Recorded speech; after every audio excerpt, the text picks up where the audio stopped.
What are you doing? Anyway.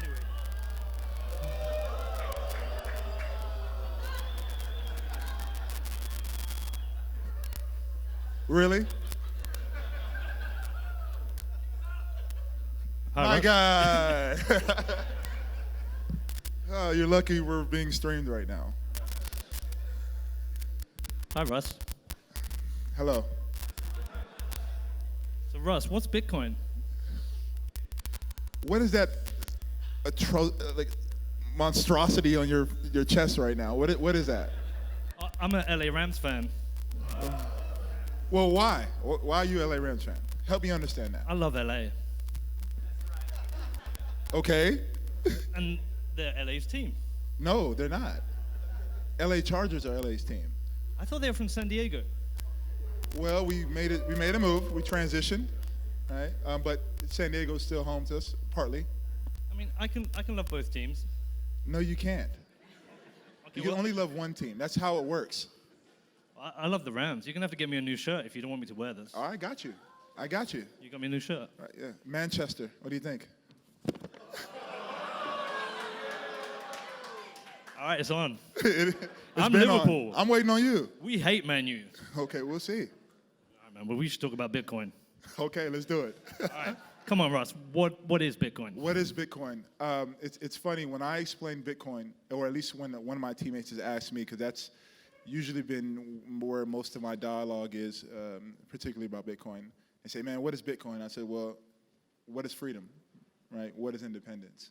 And I think that one of the reasons that I ask that question and why it resonates so well with my teammates is because I think when you look at the construct, especially with an athlete, what tends to happen is all throughout our careers, I guess, right? Because we've essentially been playing this game since we've been 10 years old into adulthood. There's always been somebody sort of managing our lives and serving as some sort of facilitator and manager, right? An agent and some form of advocate. And at the end of the day, what they all do, right, is they have their hand out and they want a piece, right? They say, well, in order for you to do that, or do whatever you're attempting to do, right? The cost, right, of participating is my fee, right? So when I've talked about Bitcoin and I've tried to explain what it is, I said, hey, imagine a world, right, where you have inextricable value associated to yourself, right, and there's no fee, right? There's complete independence, there's complete sovereignty over how you want to live your life, right? You are exceptional and you can live that way, right? Not in the same accordance with whatever government or whatever central authority may be over your life. And I think a lot of guys get that. So when somebody asks me, hey, what is Bitcoin? It's, hey, man, do you like freedom? Do you like independence? And they're like, yeah, I do. Well, Bitcoin's for you. And didn't you negotiate your own contract? I did. Yeah. I did, yeah. Woo! Yeah. That was fun. That was fun because it was... It's funny, when I decided to represent myself in contract and negotiations with the NFL, I didn't realize I'd get so much pushback, right? And I think the reason I got most of the pushback was because people weren't necessarily used to, I guess, the asset coming to them and saying, no, I speak for myself. I do things in a way which I can prioritize things on my own and decide how I want my future to be. Right, people aren't used to that. They want to put you in this bubble, this box. I feel like I sound like Kanye right now. Doesn't he say that a lot? Right? Yeah. But it's the truth, right? Because I think at times people, right, if you give them the opportunity, especially Big Brother or the man or whatever we want to call them, right? They will try to assign their own values to who you are. Right, and I think me deciding to represent myself in free agency was completely contradictory to that. I think a lot of people have been fascinated since you've kind of arrived in the Bitcoin world. I hope so. I think one of the most interesting things as well for me is the fact that you've just gone straight to Bitcoin. You've bypassed all the bullshit, all the shit coins. You're here, you're pretty much a maximalist, which is really interesting. I think, therefore, it'd be kind of interesting, because I haven't actually heard the origin story for you for Bitcoin. Like, how did you first discover it, and what made it click for you? Oh, that's such a great question. I would say that there has been a series of events in my life which sort of compounded on one another, right, in order to bring me to this conclusion. You know, I come from a family of immigrants, right? My family's Nigerian, and I remember there are all these occurrences growing up where we spent so much time going to Western Union, right? It's always about taking care of your family overseas. And I even remember just the pain, you know, my mom would have in trying to either have to pay additional fees, and, you know, families calling, they need some help, and you're trying to do all these things, right? Because in America, you live in the American dreams. Therefore, you know, your job and your responsibility is to attempt to at least take care of your family in some way. And, you know, I think when I look back on those experiences, and I think at the time I didn't really understand them until now, is, you know, when you're in a situation where you're needing to pay the piper at all times, right? It's really difficult. And then, so I would say that, plus even my journey as a football player and even going to into the NFL, I also serve as the vice president of the executive committee of the NFLPA. So I think I get an opportunity to think a lot about labor, right? And what free market capitalism is, and how it affects employment. And on our side, we think about wages and working conditions and benefits and all those sort of things, right? And, you know, and a lot of times we're constantly having to figure out, okay, well, how do we sort of set the minimum standard for all players, right? What we end up sort of running into is the authority or management or the NFL in this situation is constantly trying to dictate to us, right, how we manage our money and how money's allotted to us in order to do certain things, right? So when I think about, you know, my childhood experiences, which is this growing up as a African American in tandem with my experiences in the league and the NFL, and it kind of brings me to this point where I start asking myself, man, like, what does the sovereignty over my life look like? What does it look like to be in control and to experience freedom in totality? Do you remember your first Bitcoin purchase? Do you remember the experience? You know, yeah, I do. There's one experience in particular, which I think is definitely worth bringing up.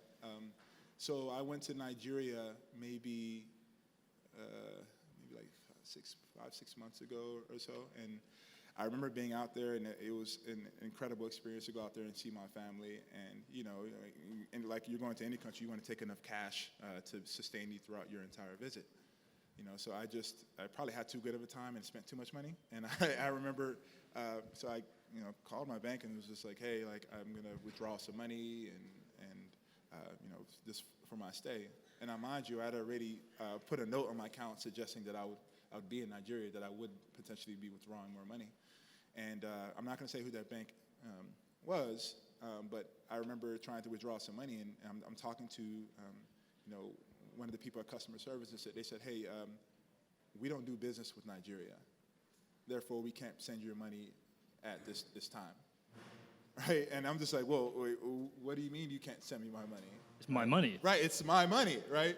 You know, and I realized at that moment in time, it actually wasn't my money, right? That they were, as a custodian, right, they had ability to allot money on the basis in which they saw fit. You know, and it completely wrecked me because I'd been speculating on Bitcoin for years, right? And people, I'd hear all sorts of things about why, you know, why independence and was so valuable, and owning, truly owning your wealth was important. And here I was in a situation where I was facing that head on in a third world country, right, where I didn't have access to any dollars, right? And so, like, imagine, my net worth is on, it's all over the internet, right? So imagine what I've been able to accumulate over a certain amount of time, right? Me not being able to access that. I mean, I put my body on the line for that, my mind on the line for that, right? And here I am, and I can't even touch my money. Yep. That was completely crazy to me. Man, okay. Also, before we get into a bit more detail, you've got to tell the story about trying to negotiate your contract to be paid in Bitcoin. Because first, I've got questions about that. I'm like, if you would have negotiated that at Bitcoin at 20 grand, that would have had a problem. But, tell us through your thought process and what actually happened. Yeah. So, serving as my own agent, right, I get a chance to sit down with the general manager and the money guy. The tweet, that's a tweet right there.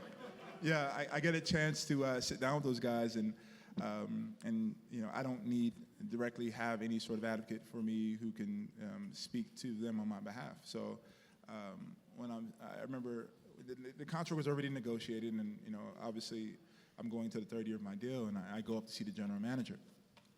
And he's probably he's an older white gentleman, a really good guy, and he's probably in his 60s, mid 60s, and I go up to him and I say, hey,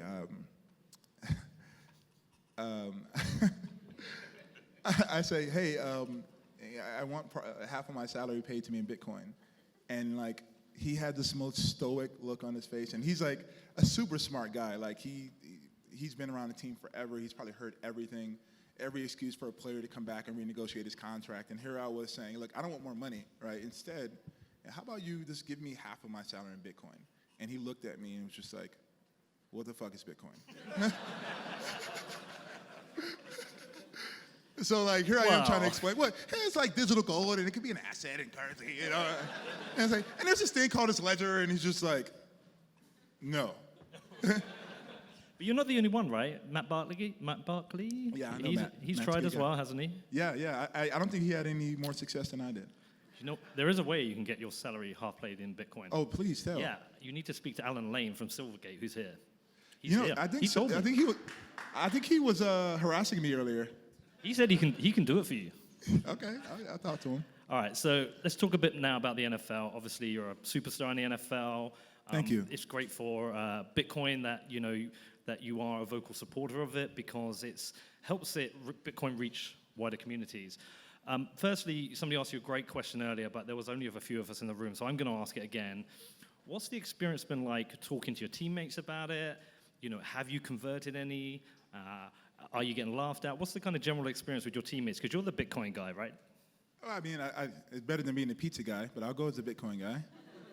It's been funny, right? Because I think when you're dealing with NFL players, there's so many gatekeepers, right? There's so many managers and agents and financial advisors, right, and people that they rely on for information. And to put on top of that, you have this propaganda that all NFL players will be divorced or bankrupt, at the end of their career. And they say, well, I think the number's been like 70-something%, right? So I don't even know if that's really true, right? But, I've done that, and I'm not even a player. Well, I mean, as soon as you became a Rams fan, your fate was sealed. Just kidding. So you threw me off there. Why'd you do that? I was thinking about my divorce. Well, so there's just all these people, right, that have their hands in players' lives, and here I am presenting this concept, right, which I would say in traditional finance and economics, people are completely averse to, and I'm leading with this question. It's just like, man, what does it look for you to truly own, right, your wealth, and to have nobody else being in control of that for you, right? And I think it's a compelling narrative. Right, it's definitely a compelling narrative, because I think to some extent guys want to be in an ownership role, right? And I would say many players are similar to myself. They were raised in sort of the urban plight of America, right? And there are working class to lower middle income African American families, right? So, when they're engaging with this sport, right, they're forsaking their health and their conditions, all to generate enough wealth, right, to take care of their family, right, and they want to do it forever and for generations to come, And when I'm presenting this idea of Bitcoin, it's a little bit hard to swallow at first, right, because they see the volatility and they see how things are moving, But I think little by little you start chipping away, and what I've seen is, there are a lot of players that are similar to myself that weren't necessarily open to discussing it. And, man, you just keep going after them. And before you know it, I've had guys come up to me and say, hey, man, I bought that Bitcoin. But they never say it in front of everybody else, right? So they want to make me look like the terrible guy, the guy who doesn't know what he's talking about. But they'll take me off to the side and say, hey, yeah, I got some Bitcoin, man. Hey, to the moon, baby, to the moon. I'm like, woo. I'm like, oh, thanks. So it's been fun. So an interesting thing for me that I learned recently, as somebody grown up in England, and we didn't get much football on the TV. Obviously, we get games every year now, which is amazing in London. But when I grew up, you knew of a few players. There was like Jerry Rice and Steve Young, because the 49ers were big back then. And I found out recently, firstly with the NBA, the average career is less than 3 years, which blew my mind because it never crossed my mind. And then somebody told me in the NFL it's actually shorter. So I'm imagining there's a scenario where people could come in very quickly, suddenly they're earning good money, and then suddenly they're not. Where is the intersection for Bitcoin here in kind of financial education for sports stars? Yeah, and I think it's important to think about Bitcoin, and I like to say Bitcoin is freedom, right? Because ultimately, like freedom is about one's choice and then the ability to exercise those choices, and even precluding to that, right? Like when I think about freedom, I think justice is a prerequisite of freedom, right? So when I'm talking about these backgrounds in which players come from, right, which some would say is extremely like oppressive, right? And you know they've definitely went their way. Like the goal for a lot of these players, right, is to make it to the leagues, right? Make it to the big leagues, and like unfortunately, you're in a situation where like you have 2 to 3 years of your average career, right? We've invested so long, right? So much time and commitment since most guys since they've been 10 years old. Right, so I think the ideal of Bitcoin in terms of being able to create real wealth for yourself, right? Like it resonates and it really sticks to a lot of players, especially when you know the career span and your earning potential is so short. You know, so you know I think the way I've heard a lot of people look at it is they look at real estate, you know, they look at stocks and bonds, you know. But if I can get just a little, if I can if people can think about their wealth in sort of their portfolio about 5 to 10%, which is how I initially was thinking about it. You know, I think it's okay. But is it Andrew Luck you said should put his whole 29 million in? I didn't say that. I didn't say it. You know, Andrew's a really smart guy, right? He's one of the most. He's a peculiar person. You know, he still uses a flip phone, so I don't even know how he would even how he like lives in this world. What is that? Right. You know, but you know, I would. Next time I meet him, I'll probably try to reach out to him and have the conversation about Bitcoin with him. That's a real issue as well now within the NFL with injuries and people concerned about the effect on them. Are you noticing that players now are having to really consider their whole life? They're not just having to consider, right, if I need to get in the team. They're having to think about like the next 10, 20 years. And is there a support infrastructure to help people prepare, you know, for this whole career? Because it's gone from me thinking, oh, this is amazing, you're a superstar, to actually, oh shit, I really don't want to go out and get a bad injury. I really must manage my finances correctly. I've got to negotiate the right contract. This seems like a lot of pressure in this. Yeah, it is a lot of pressure, right? Because you know, our background isn't necessarily the same as our counterparts and peers, right? You know, we've been working since, you know, we've been 10, and then you go throughout college, and I mean, you're in the NCAA, we're working 50, 60 hours a week, right? Like I don't even see how it's possible for us to get an entire full education right at the time. But you know, we're fortunate enough where the NFLPA, which is the union arm of the NFL, like we've spent a lot of time thinking about post-career benefits and ways to support players. You know, and I've even at the times talked about, man, what would it look like for us to put, you know, a certain percentage of money that you know. We get accredited seasons for the amount of years that we play, and it goes towards, you know, annuity plans and et cetera. You know, so I mean, what would it look like to put a certain percentage of that in Bitcoin, right? It has been the best performing asset class in 10 years, right? Like it makes complete sense, you know. But you know, again, right? Like people more think about the downside, right? So like I'm constantly trying to push them to think differently, players to think differently about, hey, you know, where do you want to put your wealth? Where do you want to put you know, any sort of investment into your future at, you know, and you know, I don't give investment advice. So like I just want to pose an ideal to them for them to think about, players to think about. So college football is something I've discovered recently as something that's actually incredible. I really enjoy college football as well. And one of the things I've noticed is that this is incredible. Like you've got stadiums with 80, 100,000 people selling out for college games. And you've just said these are people who put in 50, 60 hours in a week, so they might not be getting an education. So in some ways, they're gambling their education for the chance of making the draft, right? Sure.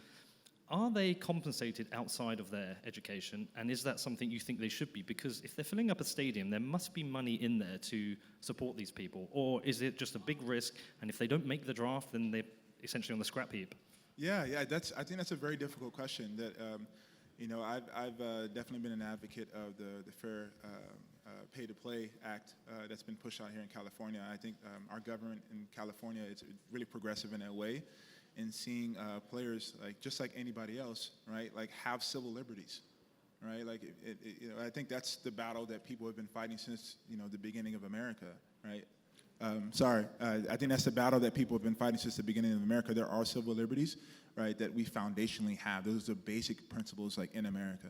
And it's for college players to not be able to make money off their likeness and imaging. I really believe it's un-American, right? And some people will make the case and say, well, hey, they're getting an education, right? But I mean, the value of education, especially when they're not really participating fully in school, right, is insane to me, right? So, look, I think when we talk about sovereignty, when we talk about one's ability to monetize their likeness, I think it's something that we need to take a harder look at, right? Because the institutions, the NCAA, these schools, they're making money hand over foot, right? And you have all these head coaches making $8-10 million a year, and nobody disputes that they're making too much. Nobody says anything about that because it's the free market. Yet the same standard isn't applied to all of college athletes, and that irks me. All right, okay. All right, well, listen, obviously this is an amazing event. Turned around in about a month, is it? Yeah. Big props to George over there as well. Yeah, George. Yeah.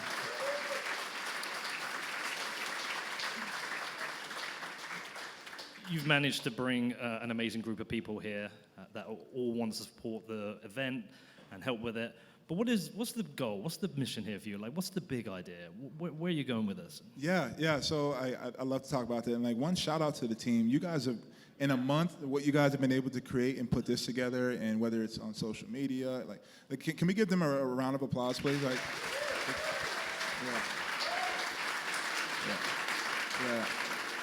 Thank you all so much. Thank you all so much for what you're doing. So I would say when I think about the grander vision, we want to get as many people involved into Bitcoin as possible, right? Because here's the thing: is when I first bought Bitcoin, it took me 2 years of speculation to understand what Bitcoin really was. But once I fully had a grasp of it, right, it was life altering. And in my head, I was like, man, how do we get this to people? And I think when I sort of look at the people in Bitcoin or people in crypto, I think what's lacking, right, is that I don't know if there's any real conviction, right? I think people are fine having the conversations and debating one another all day, but man, what about the grind and the legwork that you need to do to be in these communities? I got a good friend who's here right now. He's sitting around. He has a church out in Santa Ana, and they talk a lot about social justice and equity for people, right?